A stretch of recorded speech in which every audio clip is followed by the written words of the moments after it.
Hello friends, Ram Ram. कैसे हो आप सभी? उम्मीद करता हूं कि आप लोग अच्छे होंगे। आज मैं बात करने वाला हूं बीएसएफ ट्रेड्समैन की न्यू जो वैकेंसी आई है 3588 पदों के लिए। अलग अलग ट्रेड्समैन में अलग अलग ट्रेड के लिए भर्ती आई है। इसमें जो है कुक है, वाटर कैरियर है, वेटर है, टेलर है और इसमें सफाई कर्मचारी है, मोची है। इसमें बहुत सारे ट्रेड है। तो इसमें आज मैं बात करने वाला हूँ बीएसएफ ट्रेड्समैन में कुक ट्रेड का। जो कुक ट्रेड है और वाटर कैरियर दोनों का सेम ही काम होता है। कुक ट्रेड और वाटर कैरियर का जॉब प्रोफाइल बताऊंगा। इसमें क्या क्या इसमें योग्यता होने वाली है, इसमें सैलरी क्या है, सिलेक्शन प्रोसेस क्या है और इसका ड्यूटी कैसा होता है, जॉब लोकेशन कहाँ होता है, इसका रिस्क जो होता है कितना रिस्क होता है कांस्टेबल का या फिर एक ट्रेड्समैन का, इसके बारे में आपको बताऊंगा। इसमें छुट्टी कितनी मिलती है और फैसिलिटी जो है क्या क्या फैसिलिटी एक ट्रेड्समैन कुक को दिया जाता है, उसके बारे में इस वीडियो में बताने वाला हूं। तो इसमें जो A to Z कुक से रिलेटेड जो भी जानकारी है इस वीडियो में बताऊंगा, चाहे ट्रेड टेस्ट हो या फिर कुक का जॉब प्रोफाइल हो। तो वीडियो को स्किप ना करें और वीडियो के अंत तक बने रहे ताकि आपको कुक ट्रेड के बारे में संपूर्ण जानकारी मिल सके। इसका जो है फॉर्म अप्लाई होना भी शुरू हो चुका है, आप इसमें फॉर्म को अप्लाई कर सकते हैं। वीडियो के अंत तक बने रहें। सबसे पहले से बात करेंगे योग्यता की। क्या योग्यता होनी चाहिए एक कुक ट्रेड के लिए? तो कुक ट्रेड में अगर आप भर्ती होना चाहते हैं, फॉर्म अप्लाई करना चाहते हैं, क्योंकि इसका जो फॉर्म अप्लाई है होना शुरू हो गया है, तो आप इसमें फॉर्म अप्लाई करने के लिए आपके पास 10वीं प्लस ITI की मार्कशीट होना, मतलब सर्टिफिकेट होना चाहिए। 10वीं की सर्टिफिकेट प्लस ITI होनी चाहिए। उसके बाद आपका है कुछ पदों के लिए, जैसे कि ऐसे इसमें बहुत सारे ट्रेड्स आया है। 3538 जो पद के लिए वैकेंसी आया है उसमें बहुत ट्रेड है, मोची है, बार्बर है, ऐसे बहुत सारे ट्रेड है। लेकिन ये जो है कुक में आपको NSQF लेवल 1 फूड प्रोडक्शन का सर्टिफिकेट आपको अलग से होनी चाहिए, क्योंकि इसमें जो है आपको खाना बनाने का सर्टिफिकेट, अनुभव जो होता है अनुभव सर्टिफिकेट, वो आपको होना चाहिए। तो इसमें NSQF लेवल 1 का आपके पास फूड प्रोडक्शन का सर्टिफिकेट है, तो आप इसके लिए एलिजिबल हैं। ये हो गया योग्यता। उसके बाद इसमें आता है आप योग्यता तो हो गया। एज लिमिट क्या है? तो एज लिमिट 18 से लेकर के 25 वर्ष है। अगर आप OBC है तो 3 वर्ष की छूट मिलेगी, अगर SC ST है तो 5 वर्ष की छूट मिलेगी। ये हो गया इसका एज का। अब बात करते हैं सैलरी कितना मिलता है। एक ट्रेड्समैन हो, चाहे वो कोई भी ट्रेड हो, कुक हो या फिर मोची हो या फिर टेलर हो, कोई भी ट्रेड्समैन है तो सभी का सैलरी सेम होता है। सिर्फ ट्रेड्समैन का ही नहीं बल्कि एक जो कांस्टेबल होते हैं उसका भी सैलरी सेम होता है, क्योंकि ये जो ट्रेड्समैन है अब ये कांस्टेबल ट्रेड्समैन है। पहले अब क्या होता था, ट्रेड्समैन सीधा ट्रेड्समैन, अब इसकी पहले कांस्टेबल लगता है। सिटी जो भी है, सिटी बार्बर, सिटी मोची ऐसे करके होता है, तो सब में कांस्टेबल लग गया है। तो जो भी सैलरी है वो पहले भी सेम होती थी और अभी भी जो भी सैलरी है एक कांस्टेबल के बराबर एक ट्रेड्समैन का सैलरी होती है, क्योंकि ट्रेड्समैन जो है वो भी कांस्टेबल के श्रेणी में आते हैं। इसमें जो सैलरी है वो कितनी बनती है? तो सैलरी आपका देखिए, ट्रेनिंग समय आपका सैलरी जो होती है कम होती है, क्योंकि ट्रेनिंग में आपको बहुत सारे अलाउंस नहीं दिए जाते हैं। इसका बेसिक जो सैलरी है हर एक वीडियो में बताते आ रहा हूँ, 21,700 से लेकर 69,100 तक इसका बेसिक सैलरी है। तो इसको बेसिक सैलरी, सिर्फ आपको सैलरी नहीं दिया जाएगा, उसमें बहुत सारे अलाउंस लगेंगे। आप जब ट्रेनिंग खत्म करते हैं, ट्रेनिंग के समय का बात नहीं कर रहा हूँ, ट्रेनिंग जब आपका कंप्लीट हो जाता है उसके बाद आपको उसमें बहुत सारे अलाउंस लगे, जैसे कि आपको HRA लगेगा, TA लगेगा, DA लगेगा, राशन मनी लगेगा, आपको रिस्क अलाउंस लगेगा। ऐसे बहुत सारे भत्ते आपको दिए जाएंगे, जिससे आपका सैलरी जो है 40,000 प्लस आपका सैलरी होगी शुरुआती में। अगर वही आपका पोस्टिंग अगर ज़्यादा सेंसिटिव जगह पे हो जाता है तो आपको 50,000 भी आपका सैलरी बन जाएगी। तो सैलरी के मामला में एक ट्रेड्समैन हो या फिर एक GD के जवान हो, सभी का सैलरी सेम होती है। अगर साथ में भर्ती, अगर एक GD के जवान आपके साथ भर्ती हो रहा है और एक ट्रेड्समैन साथ में भर्ती हो रहे हैं तो दोनों का सैलरी सेम होने वाली है। किसी का आगे पीछे सैलरी नहीं होगा, दोनों का जो सैलरी होगा एक बराबर सैलरी दोनों का होगा, सैलरी में अंतर नहीं है। और बात करूँ तो सैलरी के साथ साथ सैलरी में तो अंतर है ही नहीं, उसके बाद ड्यूटी में अंतर हो सकती है, क्योंकि एक ट्रेड्समैन जो ट्रेड से रिलेटेड आपका ड्यूटी करना होता है और जो एक GD होते हैं उसको अलग GD के तरह ड्यूटी करना होता है, क्योंकि GD है जनरल ड्यूटी कुछ भी उससे करा सकते हैं, लेकिन एक ट्रेड्समैन है वो ट्रेड से रिलेटेड ड्यूटी कर सकता है। जैसे कि इसमें बात करते हैं सैलरी की, तो बता ही दिया हूँ कितना सैलरी मिलता है, 50,000। अगर ज़्यादा सेंसिटिव वाला में जगह में है तो 50,000 तो मिलेगा ही शुरुआती में। अब बात करते हैं ड्यूटी की, से ड्यूटीज़ का क्या है। तो ये जो पोस्ट है कांस्टेबल ट्रेड्समैन में कुक ट्रेड का चाहे वाटर कैरियर का, दोनों का सेम ही काम होता है। तो इसका जो काम है खाना बनाने का काम होता है। तो ड्यूटी इसका है खाना बनाने का। इससे आप अलग ड्यूटी नहीं ले सकते हैं। अगर आपको इसको मोर्चा ड्यूटी या फिर बाहर अगर ओपीएस में ले जाते हैं तो आप इसे वो ड्यूटी नहीं ले पाएंगे, क्योंकि इसका जो काम होता है खाना बनाने का काम होता है। तो एक ट्रेड्समैन में कुक ट्रेड का थोड़ा दूसरे ट्रेड से, चाहे जीडी के जवान से ज़्यादा वर्किंग होता है, इसमें ज़्यादा काम करना होता है, थोड़ा इसमें काम जो है हार्ड है।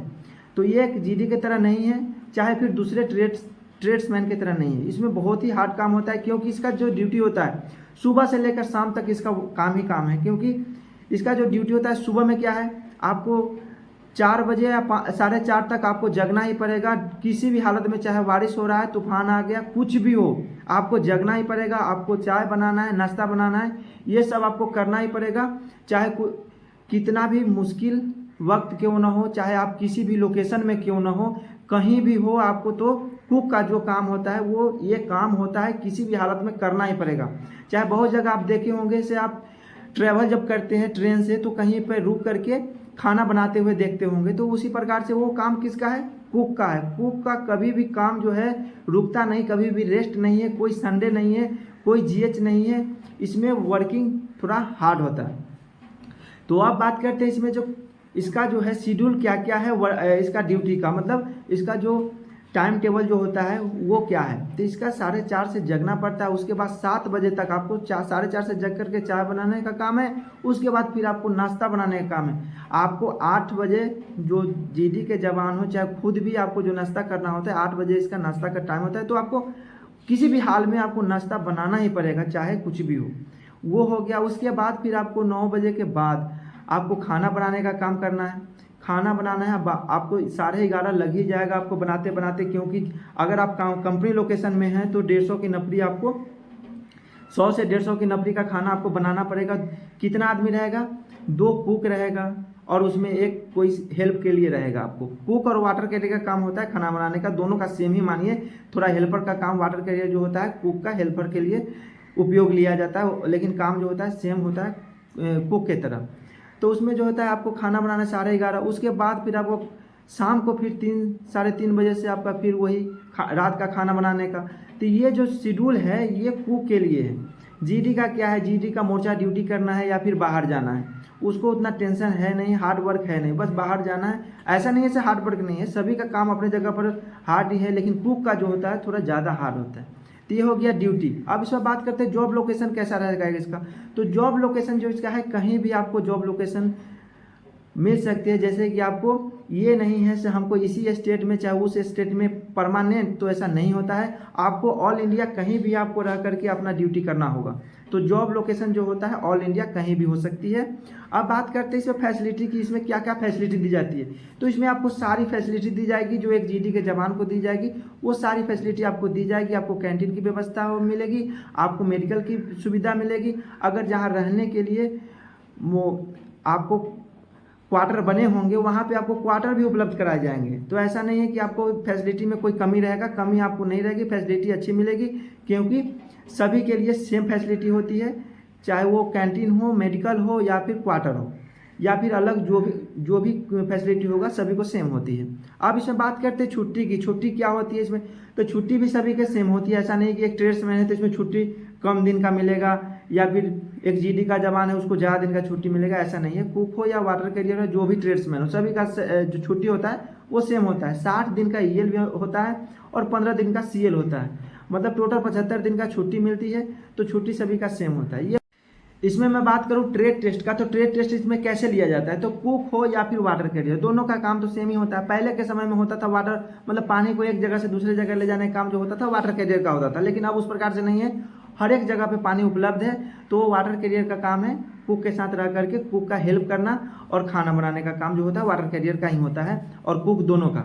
तो आपको ट्रेड टेस्ट में क्या किया जाएगा, ट्रेड टेस्ट में आपको खाने से रिलेटेड आपसे क्वेश्चन पूछा जाएगा। ऐसे तो इसमें ट्रेड टेस्ट नहीं होता है, क्योंकि आपको NSQF लेवल 1 फूड प्रोडक्शन का सर्टिफिकेट आपके पास रहेगा, तो इसमें तो ट्रेड टेस्ट के बारे में बताया नहीं गया है, इसका ट्रेड टेस्ट भी होगा। लेकिन फिर भी अगर उस अधिकारी के ऊपर है, कहीं आपसे उस समय ट्रेड टेस्ट कर लिया तो फिर आपको दिक्कत हो सकती है। तो इसीलिए इसके बारे में आप पहले से तैयार रहें।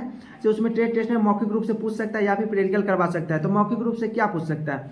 मौखिक रूप से यही पूछ सकता है कि आपको जो खाना बनाने का जो भी इक्विपमेंट है उसके बारे में नाम पता होना चाहिए, और कितना आदमी, जैसे कि 10 आदमी है तो उसमें कितना चावल लगेगा, 10 आदमी है तो कितना आटा उसमें लगेगा, कितना सब्जी लगेगा, इस तरह से आपको मौखिक रूप से पूछ सकता है। नहीं तो फिर आपको प्रैक्टिकल के लिए आपको बोला जाएगा ठीक है आप सब्जी काट के बताइए, जैसे आलू दे दिया जाएगा उसको काटने के लिए बोला जाएगा, या फिर गोभी दे दी जाएगा उसको काटने के लिए बोला जाएगा। नहीं तो फिर रोटी को आपको, जो रोटी है उसको पकाने के लिए बोला है, उसको फुला करके बताइए आपको कैसे रोटी बनाने आता है या नहीं। वो आपको टेस्ट ले सकता है कि आपको सही में रोटी फुलाने आता है या फिर आप आधा अधूरा काम जानते हैं, तो उसके बारे में आपको हो सकता है से टेस्ट ले सकता है। तो इसके लिए पहले से आप तैयार हो जाए। इससे अगर ज़्यादा आपको जानकारी आपको चाहिए बीएसएफ ट्रेड्समैन में कुक और वाटर कैरियर के लिए, तो इसकी ऑफिशियल वेबसाइट पर जा करके कुक और वाटर कैरियर का कैसे ट्रेड टेस्ट होता है और इसमें क्या सिलेक्शन प्रोसेस है, ये सब आपको पता चल जाएगा। तो सिलेक्शन प्रोसेस में क्या है? सिलेक्शन प्रोसेस में आपको वही एग्जाम होगा, फिजिकल होगा, डॉक्यूमेंट वेरिफिकेशन होगा, कुछ ट्रेड के लिए ट्रेड टेस्ट होगा। यही इसमें है 100 नंबर का क्वेश्चन पूछा जाएगा आपको फिजिकल रिटन टेस्ट में, और फिजिकल में आपसे रनिंग कराया जाएगा 5 किलोमीटर का रनिंग मेल के लिए, 1600 मीटर फीमेल के लिए है। मेल के लिए 165 सेंटीमीटर हाइट नापा गया है और फीमेल के लिए 155 सेंटीमीटर हाइट मांगा गया। ये है इसका सिलेक्शन प्रोसेस और फिजिकल। और इसमें जो डॉक्यूमेंट वेरिफिकेशन, जो डॉक्यूमेंट मांगा जाता है उसका वेरीफाई होता है, और उसके बाद आपका मेडिकल होगा। मेडिकल में आपको घबराने की कोई ज़रूरत नहीं है। आपका बस क्या चीज़ पर फोकस करना है, आपका आँख ठीक होना चाहिए, क्योंकि आँख में बहुत से मेडिकल में आँख को जो भी कैंडिडेट होते हैं दिक्कत, आँख में अगर आपको दिक्कत है तो उसमें ज़्यादातर आँख में ही छटते हैं। तो आँख में अगर आपको परेशानी नहीं है तो आप उसमें सेलेक्ट हो जाएंगे। अगर हाथ है, हाथ टेढ़ा नहीं होना चाहिए और आँख में कोई परेशानी नहीं चाहिए, इतना सारा अगर आपको ठीक है तो ज़्यादातर दिक्कत नहीं होता है। नॉर्मल मेडिकल होता है, ज़्यादा परेशानी की आपको घबराने की ज़रूरत नहीं है। तो ये हो गया इसका जो डिटेल था कुक के लिए और वाटर कैरियर के, उसके बारे में। इससे ज़्यादा जानकारी के लिए आप इसके ऑफिशियल वेबसाइट पर जा कर के पूरा नोटिफिकेशन पढ़ सकते हैं, तब जाके आपको अगर संतुष्टि हो जाए तब इसमें फॉर्म को अप्लाई कर सकते हैं। अगर आपको इसमें संतुष्टि ना मिले, ऑफिशियल वेबसाइट पर जाने के बाद भी संतुष्टि ना मिले, तो आप इसमें, अगर आपको मन नहीं है तो आपके ऊपर है, आप फॉर्म भरना चाहते तो भरें, ना भरना चाहते तो नहीं भरें। लेकिन जो डिटेल था यही डिटेल है। अगर इसमें आपको कन्फ्यूजन है तो एक बार वेबसाइट पर जाकर चेक कर सकते हैं। वीडियो कैसा लगा कमेंट में जरूर बताइए। अच्छा लगे तो वीडियो को लाइक करें, चैनल पर नए हैं तो चैनल को जरूर सब्सक्राइब करें। फिर मिलते हैं नेक्स्ट वीडियो में नए टॉपिक के साथ, तब तक के लिए जय हिंद जय भारत।